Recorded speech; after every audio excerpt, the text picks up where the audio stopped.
They say the most dangerous moment in a celebrity's life isn't when you're standing in front of thousands of audience members, but when the lights just go out.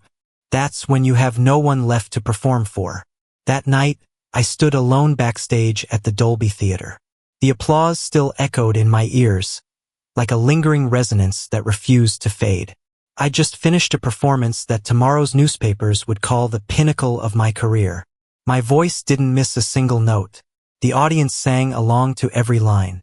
Social media was probably exploding, but my hands were shaking, not from exhaustion, but from emptiness. I looked in the mirror in the dressing room. Colby, 28, American singer, the one the whole country thinks is living the perfect life. The fluorescent lights made my skin paler than usual. I took off my earpiece, removed the sweat-soaked performance jacket, and in that moment, I didn't know who I was without the stage. That's when my phone buzzed. Not my manager, not PR, not family. A single message, no emojis, no flair. Are you okay? Mateo. I read it 3 times. Mateo. The actor Hollywood is chasing after. The man who can grace the cover of GQ with a cold stare, then cry on screen as if his heart is truly breaking. The one the public thinks they know so well, but really, they know nothing. And strangely, among the hundreds out there, he was the only one who asked if I was okay. Not congrats on the show. Not you were amazing, but a question no one dares ask a celebrity. I replied after nearly a minute of silence. No. But I think I'll be fine. The 3 dots appeared, then disappeared, then reappeared. I'm in the parking lot. If you don't want to be alone. I closed my eyes. If it had been a few months ago, I wouldn't have gone. I'd always known how to avoid emotions, avoid risks, avoid things that could shatter the carefully built image over years. But that night, I was too tired to keep pretending I was okay. I stepped out. No paparazzi. No fans. Just the cool Los Angeles night air, and Mateo leaning against his car, leather jacket draped loosely, his face tired in a very normal way. We didn't greet each other. I opened the car door, slid into the passenger seat. He started the engine, drove off without asking for a destination. Radio off. The city passed by the windows like a silent film. After a long while, Mateo spoke. You know what's the scariest thing, Colby? I shook my head. It's not the whole world watching you, he said slowly. It's when no one's watching you at all, and you don't know if you still exist. Those words hit me straight, as if he'd been living in my head for years. I turned to look at him. In the patchy streetlights, I realized something I'd never dared admit before. I wasn't just attracted to Mateo. I saw myself in him, and perhaps from that moment I knew our story wouldn't be as noisy as scandals, not as glamorous as red carpets, but it would be something that could break me or save me. That's how it all started. Not with a kiss, not with a confession, but with 2 famous men sitting in a dark car, both admitting that we're not okay and we don't want to be alone anymore. We drove for a long time without saying another word. Los Angeles at night isn't as glamorous as in movies. It sprawled out before me with long roads, pale yellow lights, gas stations still open, and giant billboards with other people's faces. I wondered how many of them were feeling as empty as I was right then. Mateo stopped the car in a quiet residential area, where low houses huddled together, windows softly lit as if someone was waiting for their loved one to come home. He turned off the engine but didn't open the door. This is my house, he said.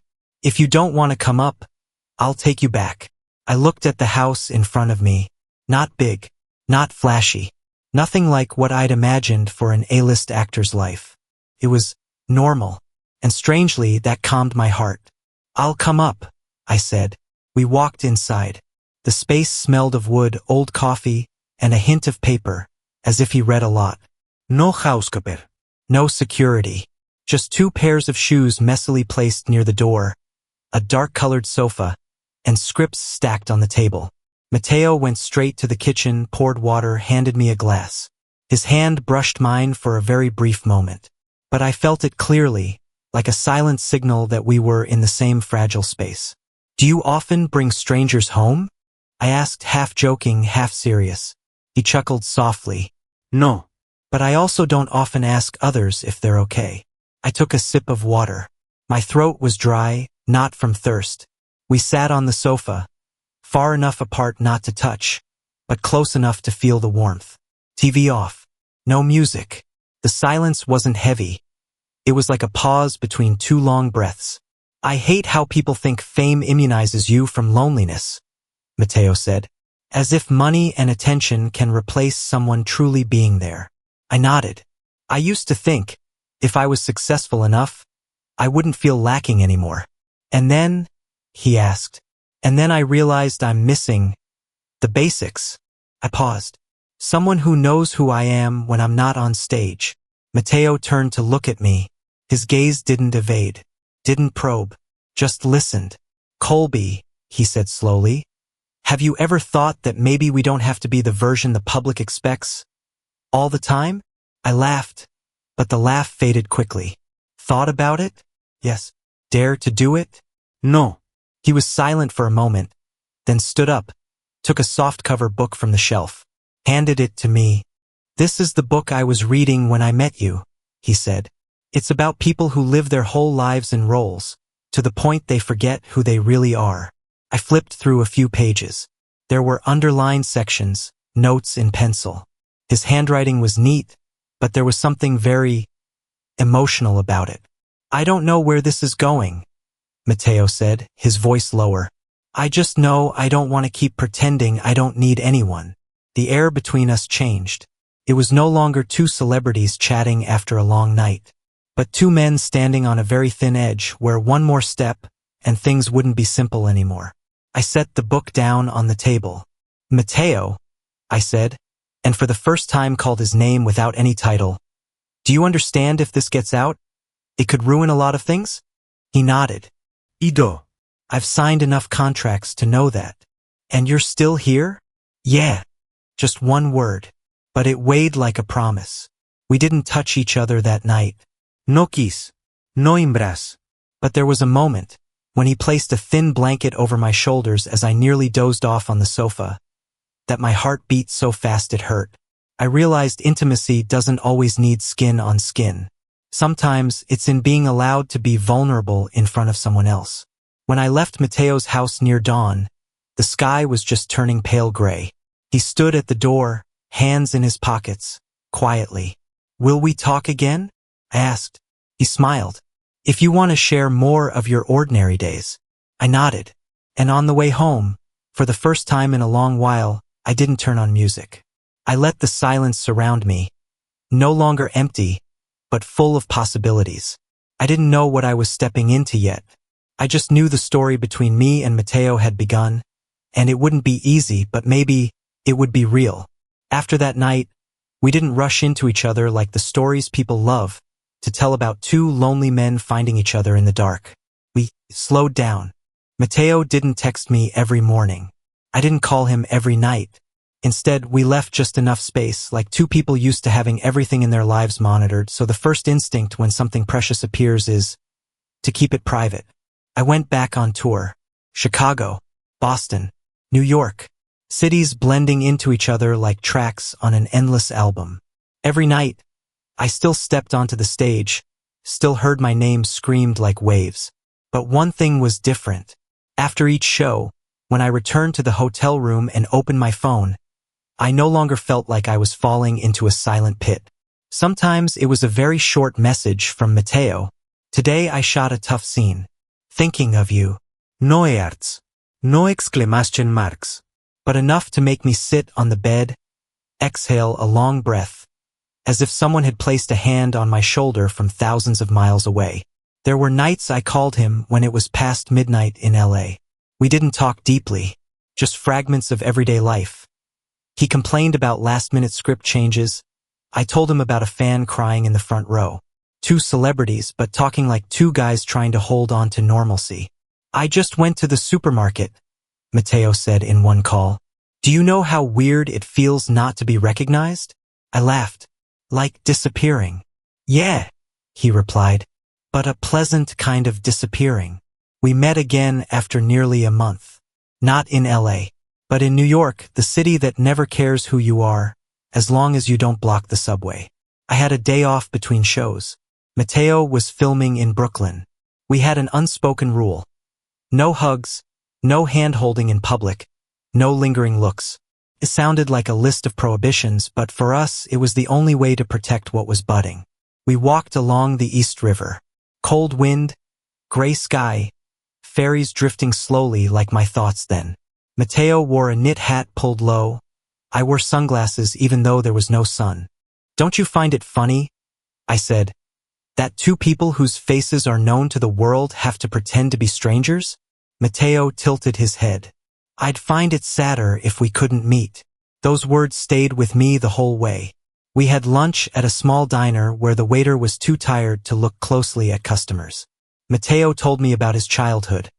An immigrant family, a boy growing up between two cultures, always having to prove he was worthy. I told him about the first time I realized I was different from other boys, and the fear that if I said it, everything I'd built would collapse. "Have you ever thought about coming out?"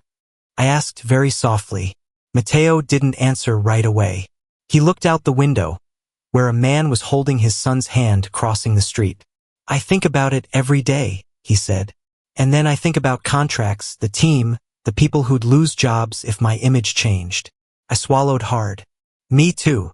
The truth lay between us. No need to say more. Loving each other is one thing, but living with that love in this world is another. That afternoon, we went back to Mateo's temporary apartment. The door closed, no one watching, no cameras, no rolls. For the first time, we touched. Not rushed, not possessive.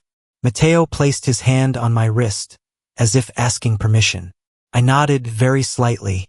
When his lips met mine, I realized I'd craved this more than I dared admit. The kiss wasn't like in movies. It was trembling, imperfect, a bit hesitant. But that's what made it real. I felt seen not as an icon, but as a person. We stopped before things went further. Not because we didn't want to, but because we both understood this needed to be handled carefully. Mateo rested his forehead against mine. "I'm scared," he whispered. "Me too," I replied.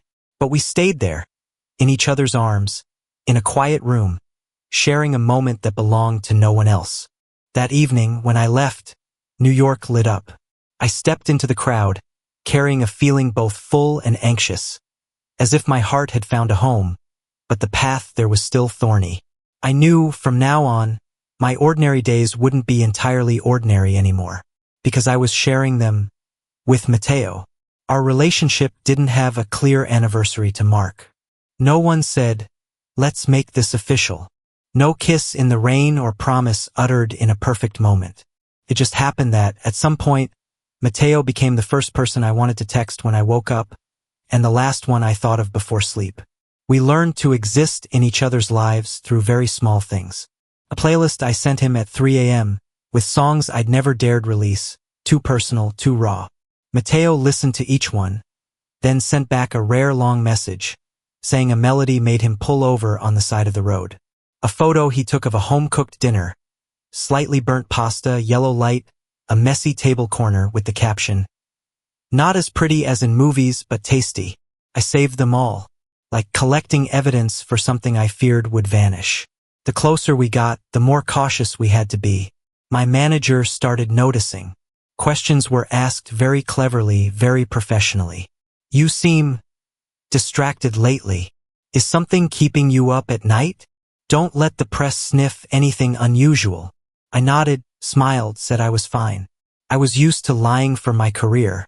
This time, each lie left a small scratch in my heart. Mateo wasn't faring better. He told me about a meeting with the studio, where they reminded him his romantic leading man image was crucial for international box office. No one said gay outright, but it hung in the room clear as a ghost.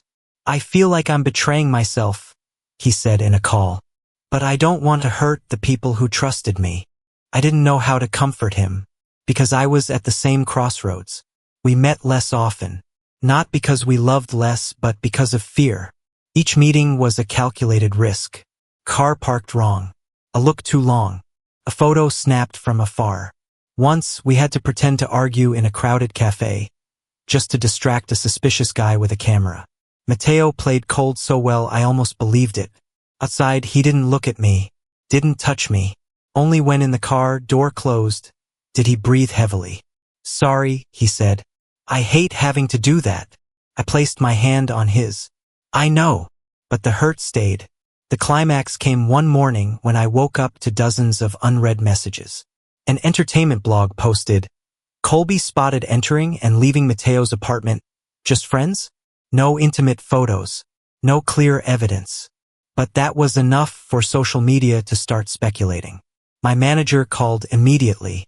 "You have to be more careful," he said, voice tense. "If this goes further, we won't control it." I hung up, sat on the bed for a long time. Phone buzzed again. "Mateo, are you okay?" he asked, voice low. "I don't know anymore," I replied. And this time I didn't pretend. We decided to meet, not to run away, but to face it. Mateo drove to a small house by the sea in Big Sur, where he sometimes went to escape everything. Gray ocean, strong waves, wind blowing like it wanted to sweep away the thoughts in my head. We sat on the porch, wrapped in blankets, watching the sea. No one spoke for a very long time. "If we continue," I said finally, "we'll have to sacrifice something." Mateo turned to me. "Are you asking me? Or yourself?" I smiled sadly. "Both." He held my hand. This time, no hiding, no fear. "I don't want to go back to a life where I have to pretend to love someone else," he said. "But I'm scared of losing everything." I looked out at the sea. "Me too. The truth is, no choice is painless." We hugged in the cold wind, like two people clinging to each other before the storm hit. I didn't know what the future held. I just knew, if I let go now, I'd lose the only thing that made everything meaningful. And for the first time, I wondered, is love worth trading for safety? The sea just kept crashing against the cliffs, wave after wave, as if reminding me that some things in life don't care if you're ready. They come anyway. We stayed there for 2 days. No schedules. No constant phone buzzing. Mateo turned his off completely. I set mine to silent, checking only at night, like an act both brave and cowardly. The world kept turning. News kept running. But in that small wooden house, time shrank, enough for 2 tired men to try breathing deeply again. The first morning, I woke up earlier than Mateo. He lay on his side, hair messy, one hand loosely on his chest, looking completely different from the image people pinned on him. No glamour. No edge. Just a man sleeping. I watched him for a long time. A dangerous thought crept in. If only every day could be like this. We cooked breakfast together, eggs, toast, strong coffee. Mateo muttered that I made the coffee too strong. I said he was weak. We laughed, and in that moment, I almost forgot that out there, a whole system was waiting to crush the most fragile things. In the afternoon, we walked along the cliffs. The wind was so strong we had to shout to hear each other. "I used to think," Mateo said, "if I was good enough, famous enough, I'd be allowed to be myself." "I thought that too," I replied. "Turns out, the more famous, the higher the price." He stopped, turned to me. "If one day you had to choose, what would you choose, Colby?" The question hung in the air, torn by the wind. I didn't answer right away, not because I didn't have one, but because I feared saying it would make it real. "I don't want to choose anymore," I said finally. "I'm tired." Mateo nodded. "Me too." The second night we sat by the fireplace, each on a corner of the sofa. No touching, not much talking, but each other's presence filled the room. "I have a big interview next week," Mateo said. "They'll ask about personal life." "I know." I looked at him. "What will you say?" He smiled faintly. "What they want to hear." I felt a pain in my chest. Not jealousy, but understanding. "I could write an album about lying," I said, "and it'd sell well." Mateo laughed, then went silent. "Have you ever thought about stopping?" "Stopping what?" "Stopping it all. At least for a while." The idea startled me. Stopping, for me, always meant failure. But looking at Mateo, I realized he wasn't talking about running away. He was talking about choosing yourself. I don't know if I dare, I confessed. You don't have to answer now, he said. I just want you to know. I'll understand whatever you choose. Those words, strangely, made me both relieved and pained, because they didn't hold me back. They gave me freedom. The next morning, we left. Back to missed calls, urgent emails, unnegotiable schedules. But one thing had changed. We no longer avoided the conversation. A week later, the scandal exploded for real. A blurry photo, taken from afar, 2 figures standing close on the cliffs. Faces unclear. No intimate actions. But the press didn't need more. Colby and Mateo, just friends or more? My manager panicked. PR suggested the familiar plan. Total denial, create heterosexual dating rumors to distract. I sat in the meeting room, listening to them talk about my life like a marketing strategy. And for the first time, I felt I couldn't nod like always. Mateo called me after his meeting. They want me to appear with my female co-star at the premiere, he said. Very coincidental. I closed my eyes. Will you do it? A long silence. I haven't answered, he said. I want to ask you first. That question, simple as it was, tightened my heart, because I knew any answer would leave a scar. Mateo, I said slowly, I don't want to be something you have to hide for life. He exhaled. So what do we do? I didn't know. But this time I didn't want to run. We didn't make a decision right away. That was probably the hardest part. Living in limbo, where every choice waited, where each day passed with an unanswered question. I still performed, still recorded, still smiled for cameras. Mateo still showed up on set, delivered lines with his absolute focus. But between those roles, a truth quietly grew, impossible to ignore forever. Pressure came from all sides. One afternoon in Nashville, I was in the studio when my manager walked in, face more serious than usual. He closed the door, sat across from me like he was about to announce something irreversible. The label wants a new album from you, he said. They want it safe. No controversy. No ambiguity. I understood. Safe was their word for me not being too real. And the other thing? I asked. He didn't need clarification. They're watching. If there's more evidence, we'll have to handle it aggressively. I nodded. The motion was too familiar, to the point I hated myself for how smooth it was. That night, I called Mateo. He'd just finished a long day of shooting, voice hoarse from fatigue. They want me to play the ideal man in a romantic film, he said. A perfect husband. A future father. Sounds like a big role, I replied. Sounds like a cage, he said. We went silent. Sometimes, I wondered if we were being selfish, thinking of ourselves in a massive machine where 2 people's decisions could affect hundreds. But then I remembered the emptiness in the dressing room that night, and I knew, if I kept living like this, I'd lose myself. We decided to meet again in an unexpected place. A small town in Oregon, where Mateo had shot an indie film years ago. No one recognized us there. No one cared. We rented a small cabin in the woods. Rain fell steadily on the wooden roof. The smell of pine and damp earth surrounded us. The first night we talked late. Not about the scandal. Not about the press. But about far-off things, old age, post-career life, the possibility of a life without hiding.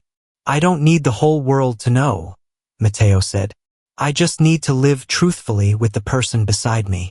I looked at him, realizing how deeply I'd fallen in love. I don't want to wake up every morning wondering what role I'm playing.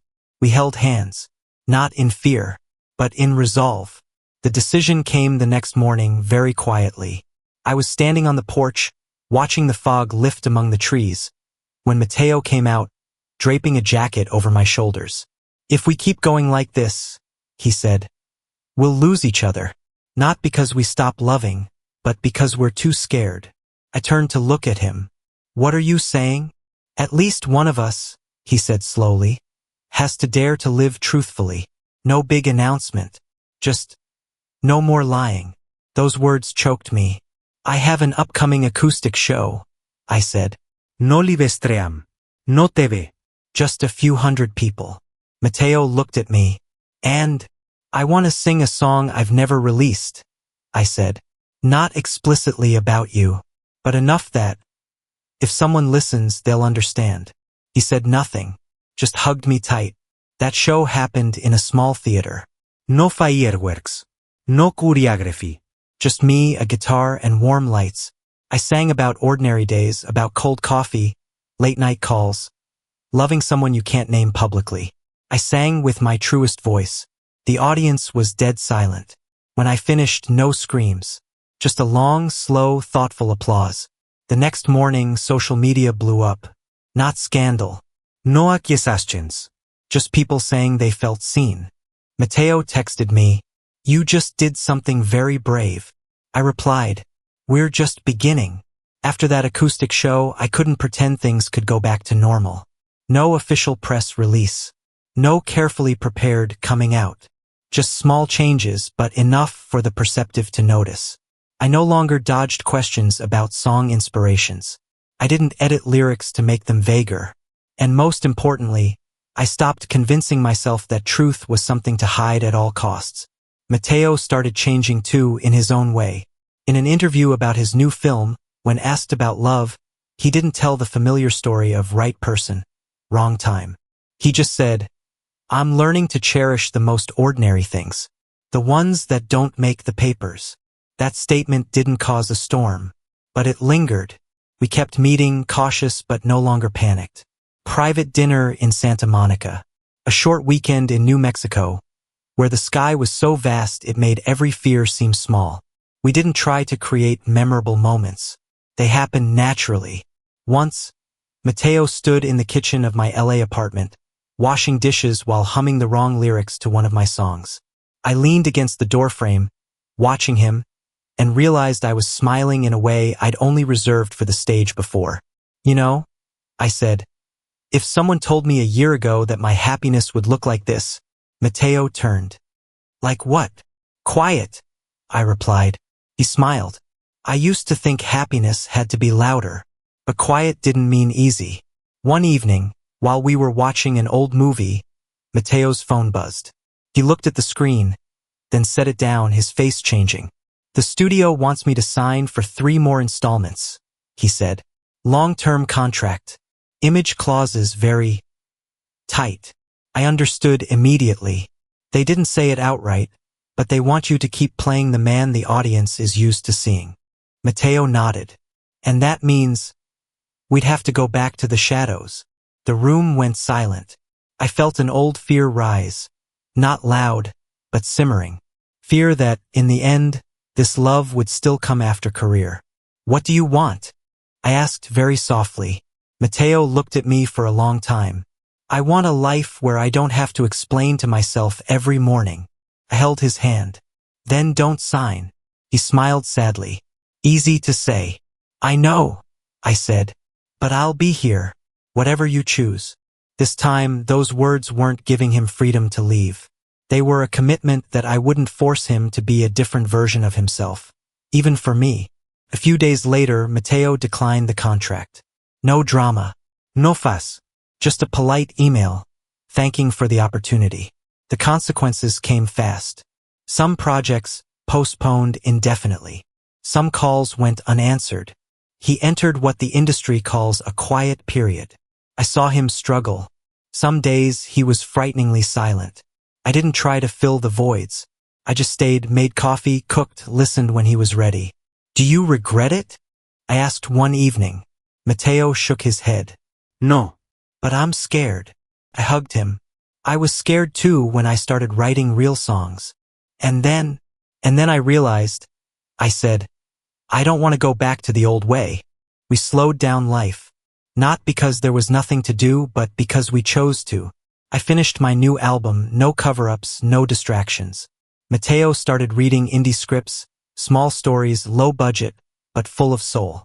No one called it a victory, but for us it was living. One morning, with sunlight filtering through the curtains, Mateo turned to me, voice still sleepy. "Colby," he said, "do you think we're okay?" I smiled, this time without hesitation. "I think we're real. And maybe that's enough." There was a very ordinary morning that made me understand it all. Not the day my album released. Not the day Mateo got a new role. Not the day the press stopped speculating. Just a Monday morning. I woke up before the alarm. Pale sunlight on the ceiling. Mateo still asleep beside me, turned away, one foot sticking out from under the blanket as if he always forgot where he was in sleep. I lay still, not moving, afraid to shatter the moment. One I'd never thought I could have. No packed schedule. No urgent calls. No need to be someone else. I went to the kitchen to make coffee. The machine hummed softly. The smell spread, warm. Mateo woke as I set 2 mugs on the table. "Good morning," he said, voice raspy. "Morning," I replied. We sat across from each other, silently sipping coffee. No need to talk. No need to fill space. I suddenly realized this was what I'd been searching for all these years. Not excitement, but peace without proof. My album dropped 2 weeks later. Not everyone liked it. Some said I was too personal.